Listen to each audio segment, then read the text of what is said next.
Bismillah ar-Rahman ar-Rahim. The object-oriented programming using C++ class ترازیم یاسر علي او نن به وایو lecture number 9 objects memory allocation and using arrays and class چې یو object ته memory څنګه allocate کیږي نن به دا وایو نو څنګه چې مونږ وایو او دا خبره ډیره عامه ده تاسو په chapter number 7 array کې هم ویل memory allocation ډیټا سټرکچر کې هم دا ټاپک دی ممبر فنکشن چې مونږ کله واخلو نو د هغه د لپاره زموږ سره کامن لوکیشن چې کوم دی هغه الوکیټ کیږي کله چې مونږ فنکشن ممبر فنکشن واخلو نو زموږ سره کامن فار آل ابجیکټس د ټولو د لپاره څه شي یو ابجیکټ تاسو په دې خبر ځان پوهی کوي چې کله مونږ یو ویریبل واخلو په کلاس کې نو هغه یا مونږ فنکشن واخلو ممبر فنکشن یا ډیټا ممبر مونږ چې کله دا واخلو نو هغه زموږ سره ځای نه اکوپای کړي کله چې مونږ ابجیکټ ډیکلیئر کو نو په دغه وخت کې د سکی ځای ونیسي نو په دغه ټیم کې کومه ډیفرنٹ ابجیکټس واخلو یعنی ما واغس ابجیکټ 1 ابجیکټ 2 نو اوس د لپاره د ډیټا ممبر د لپاره به زموږ سره ځان ځای ونیسي او د بل ابجیکټ لپاره به ځان ځای ونیسي یو پروګرام پکاو نو تاسو به ان شاء الله خپو شي په دې باندې زبرته کې واخلم لیکل به وکم یا سر انټر مکم د خپل ډیفالټس لیکل کړی دي دا به زه ختم کم دینه دا به هم ختم کم زه کلاس اخلم او کلاس دلته کې اخلم فار ایگزامپل دکان او تاسو ته راځم چې دا وړي داسې اخلم په دې کې زمونږ سلاجک دی ټیک شو دکان اصل کې موږ داسې کوو چې موږ د یوزر نه ډیټا اخلو ورته وایو چې تاسو د خپل پروډکټ چې کوم دی هغه آی ډي انټر کړئ د آیټم آی ډي انټر کړئ او د هغه پرایس انټر کړئ دا د یوزر نه اخلو او بیا ډسپلی کوو خو څنګه اخلو نو په ډیفرنٹ ابجیکټس باندې اخلو دلته کې تاسو به ان شاء الله پوه شئ دلته زه اخلم ډیټا ممبر زه اخلم انټیجر به زه اخلم آیټم آی ډي او دلته زه کریټ کوم اری نو د اری به تاسو ته پته چې موږ به ډیټا ټایپ اخلو د اری نوم به اخلو او بیا به اخلو لینث به اخلو نو ما واغست ډیټا ټایپ انټیجر آیټم آی ډي می د اری نوم واغسته او دلته کې لینث ورکوم فار ایگزامپل سب کریکټر دا می سوار کو لینث ورکوم ها دې ځګین کې زه بل ډیټا ممبر اخلم چې انټیجر آیټم پرایس او دې له هم زه لینث ورکوم سم ټیک شو دې ځګین کې ما پرایویټ ونه لیکو ولې ډیفالت زموږ سره ډیټا سره پرایویټ ده دلته کې زه راځم لیکم پبلک لکه چې بیا د کلاس نه بهر د موږ اکسس کو نو پبلک په زه واخلم میتھډز فرض که زه اخلم نمبر فرست وایډ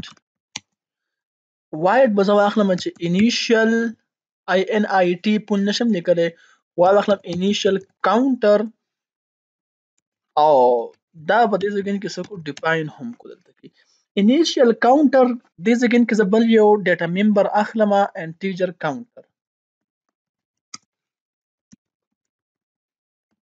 انټیجر کاونټر کار څه کوي انټیجر کاونټر به داسې کوي چې زمونږ ویلیو به بای 1 انکریز کوي یعنی کاونټ کوي به بای 1 به څه کوي انکریز کوي خو دې ځګین کې د کاونټر ته زه ویلیو اساین کوم د هر یو ویریبل لپاره د هر یو ابجیکټ لپاره 0 انیشل ویلیو دې څه شو 0 شو انیشل کاونټر مو واغستو او هغه ته به انیشل ویلیو ورکړه 0 تاسو د مخکې ویل دی الریډي دلته کې راځم نور میتھډز یا فنکشن اخلم دې ځګین کې وایډ سیټ پرایس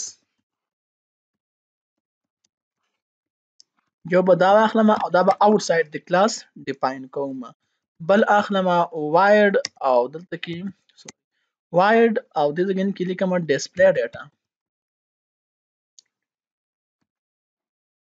ډسپلی پرایس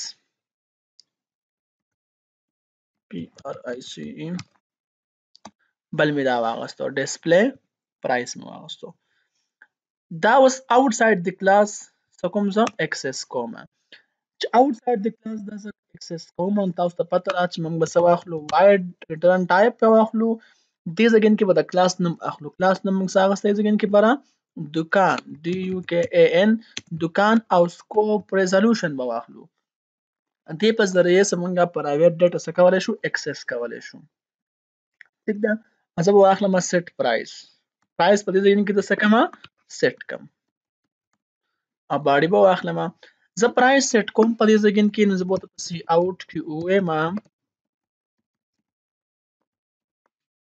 چې انټر ID of your item number.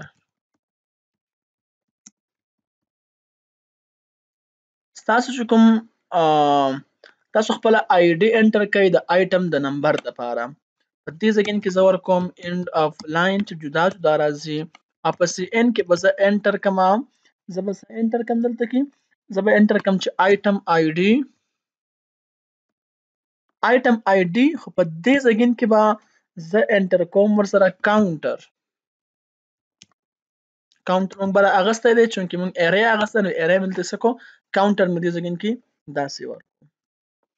دلته کې زه بیا لیکل نشم کولی خو دا به دې ځای کې زه په کنټرول C سره کاپي کړم را به شم دلته به پیسټ کړم او دې ځای کې به ورته اوس ولیکم چې انټر پرایس اف یور آیټم انټر پرایس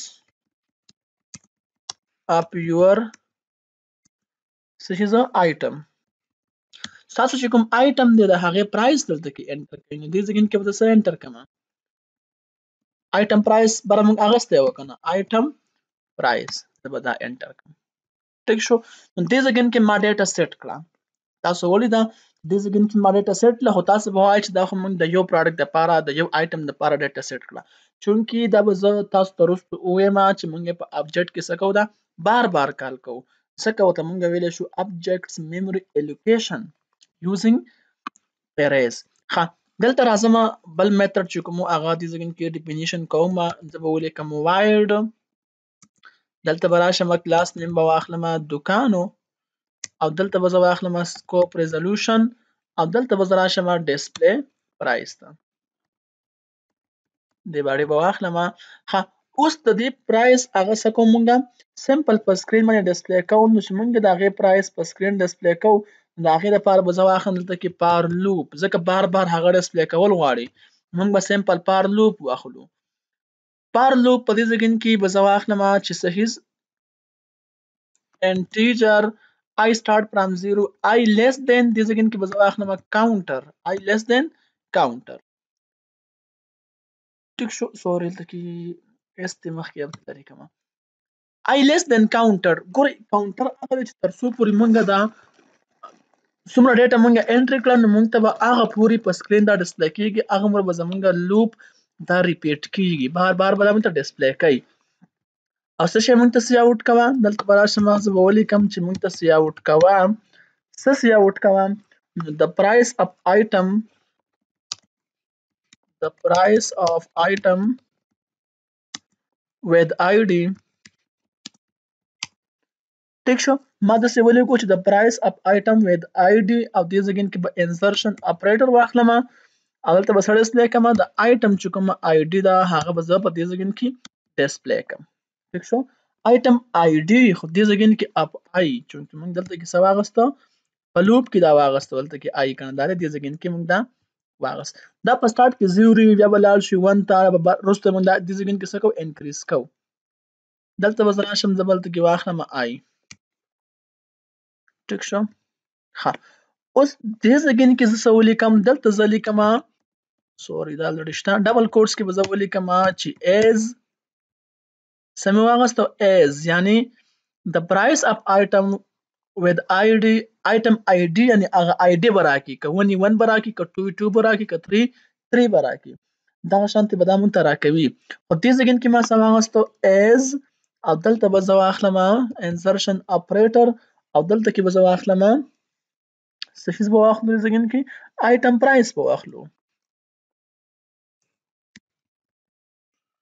آیټم پرایس او دې ځای کې به زه څه ورکړم چونکې دې کې به زه ورکړم هم آی کنه چې مونږ ته د هغې هغه ډسپلی کوي داسې ټیک شو او دلته کې به زه end of line دا ورکړم ټیک شو دې ځای کې مونږه ډیټا په سکرین ډسپلی کړه اوس راځو دلته کې دې فنکشن نه بهر ته او په دې ځای کې زه څه لیکم انټیجر مین فنکشن هغه څه کومه ډیکلیئر مین فنکشن باډي به واخلم. د ټولو نه اول به زه ابجیکټ کریټ کړم. ابجیکټ فرض کړه ما کریټ کو د څه په نوم سره د کلاس نیم به واخلم. فرض کړه ما واغوسته دوکان مې واغسته او دوکان د کلاس نیم شو او دله اخلم زه فرض کړه شاپ مې څه واغوسته د ابجیکټ نوم مې واغوسته. اوس دا زه کال کوم د ټولو نه اول به زه کال کوم چې شاپ ډاټ انیشیل کاونټر اول ما څه کو دا یو کال کو په دې پوه کوم چې دا مې ولې داسې وکړو. دلته راځم دوکان ډاټ سوري شاپ ډاټ او څه شي زه سیټ پرایس.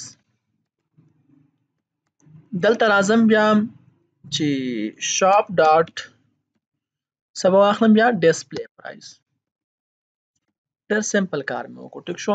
زه رن کوم یو ځل دا بیا راځم تاسو پوه کوم دا مې داسې ولې واغوست. څه وایي چې انټر آی ډي اف یور آیټم نمبر. زه آی ډي انټر کوم.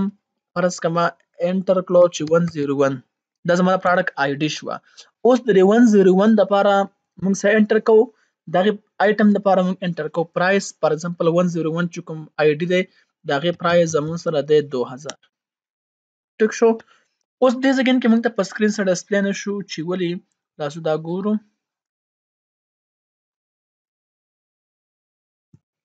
زه بیا راځم او رن کوم چې څه مسله وه دې کې.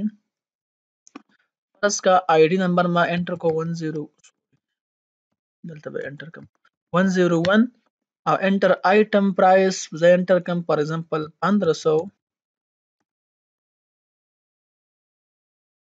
نو مونږ ته نه ډسپلی کوي چې یور آی ډي دغه میسج په سکرین ډسپلی کوي.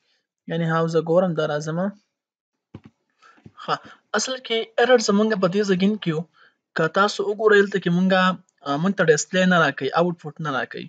نو دې ځای کې چې مونږ کله ډیټا واخلو نو هغه مونږ څه کوو پلس پلس نه کوو.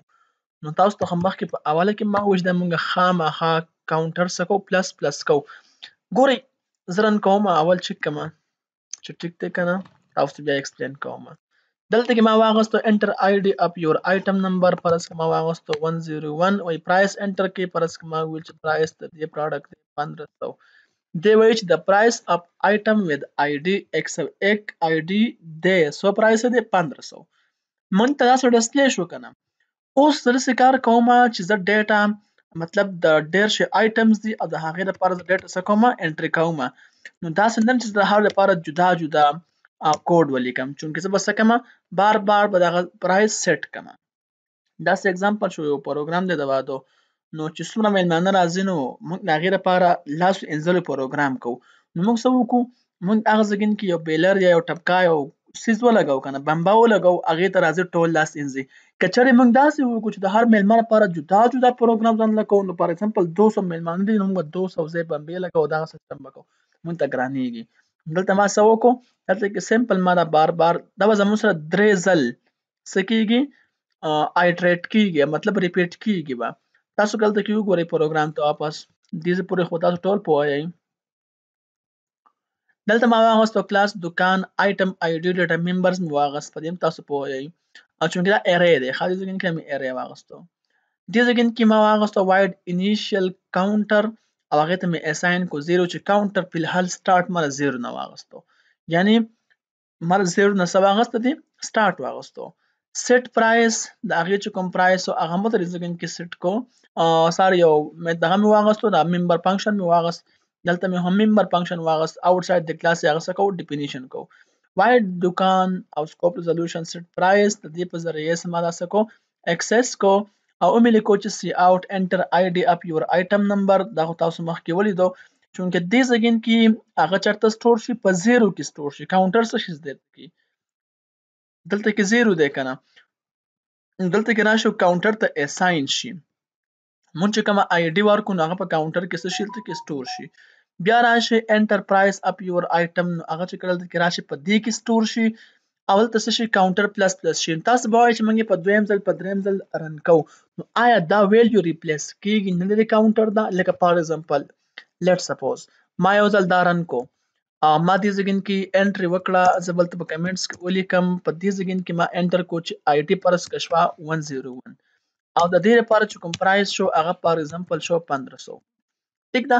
اوس دا 101 خو راغی په دې کاونټر کې څه شو دې ځای کې سٹور شو، یعنې دې کاونټر کې څه سٹور شو 101 دا سٹور شو. دغه شان بیا دلته کې دې څه سٹور شو دې پرایس چې کوم دی هغه هم سٹور شو. تاسو به وایي دا خو د یو دپاره سٹور شو، آیا د بل دپاره به دا اوس ریپلیس کیږي نه؟ نو نه، کاونټر چونکې مخکې څه و زیرو و دې ځای کې په هغې کې به په زیرو لوکیشن کې به سٹور کېدو. تاسو به الریډي ارې ویلی نو په انډیکس نمبر 0 کې دا سٹور شو. ټیک ده دا ډیټا. اوس چونکې کاونټر پلس پلس شو، چې کاونټر کله پلس پلس شي 1 به شي که نه، انکریمنٹ اپریټر دلته کې دا استعمال شوی دی.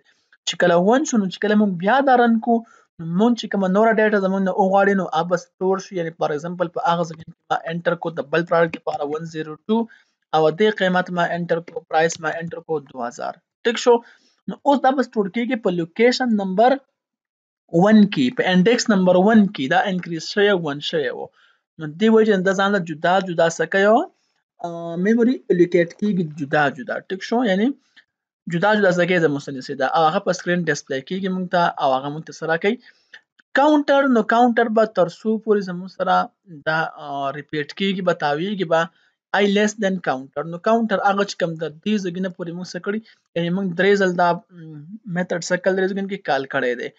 دلته کې به دا 3 ځل څه کېږي ډسپلی کېږي په سکرین باندې. ټیک شو. دا څیزونه زه راځم رن کوم تاسو ته چونکې دلته به زه سیو کړم.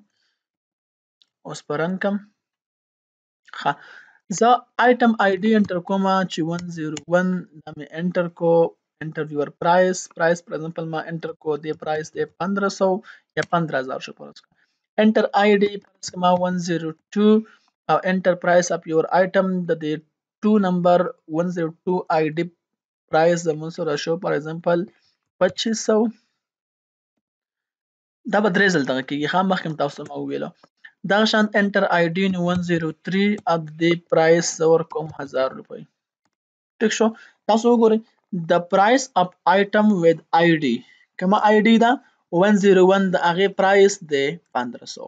ورپسې 102 چې کومه آی ډي وه د هغې پرایس شو 2500. ورپسې 103 چې کومه آی ډي وه د هغې پرایس شو 1000 روپۍ. نو ډېر سمپل پروګرام دی. انشاءالله تاسو ته به د نوټس زه په ډسکرپشن کې د هغې لینک درکړم، تاسو ډاونلوډ کولی شئ. نو هلته کې تیوریټیکلي ما نور هم ایکسپلین کړی دی. که چاته هم څه مسله وي نو بالکل اوپنلی تاسو د کمنټ سیکشن کې تپوس کولی شئ. او که تاسو د اوسه پورې زمونږ پلیلیست نه اکسس کړی نو ټولو نه اول تاسو ارې چپټر هغه وګورئ. تاسو په دې باندې بیا ډېر زیات ښه پوهیږئ. نن پورې همدومره کافي دی. د الله